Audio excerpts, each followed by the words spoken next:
اگر آپ اپنے آپ کو کمزور اور ڈیپینڈنٹ محسوس کرتے ہیں تو آپ نے اپنی آزادی سلب کی ہوئی ہے۔ اس کا بہترین حل یہ ہے کہ آپ اپنے آپ کو آزاد، خود مختار، قابل اور طاقتور شخص کے طور پہ دیکھیں۔ آپ دیکھیں کہ آپ ایک اس طرح کا انسان ہے جو اپنے فیصلے خود لے سکتا ہے، جو دوسروں کی خوشامد نہیں کرتا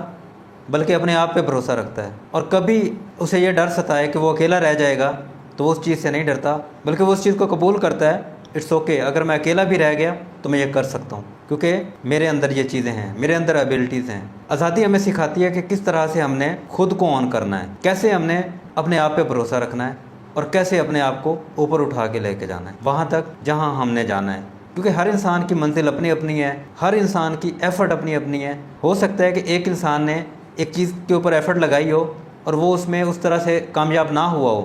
جس طرح سے کوئی دوسرا شخص اس سے کم ایفرٹ لگا کے وہاں تک پہنچ گیا ہو۔ تو آپ نے اپنی ذات پہ بھروسہ رکھنا ہے، اپنے اوپر یقین رکھنا ہے، اور اپنی آزادی کو کبھی بھی سلب نہیں ہونے دینا، اپنی آزادی کے اوپر کمپرومائز نہیں کرنا، کیونکہ اگر آپ اپنی آزادی کے اوپر کمپرومائز کرتے ہیں اس کا مطلب یہ ہے کہ آپ اپنی پوری زندگی کے اوپر کمپرومائز کرتے ہیں، آپ اپنے گولز، اپنے آئیڈیاز اور اپنے وہ والے خواب جو آپ نے دیکھے ہیں ان کے اوپر کمپرومائز کرتے ہیں۔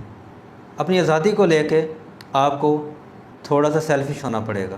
کیونکہ آزادی ایک اس طرح کی چیز ہے جو آپ کو جینا سکھاتی ہے۔ اگر آپ خود آزاد ہوں گے تو دوسروں کو بھی آپ آزاد رکھیں گے، اگر آپ خود باؤنڈ ہیں، ڈیپینڈنٹ ہیں، تو آپ دوسروں کو بھی ڈیپینڈنٹ رکھیں گے۔ موسٹ آف دا ٹائم جو گھر والوں کی طرف سے شیم ہماری طرف آ رہی ہے اس میں یہ والا بہت بڑا فیکٹر ہے۔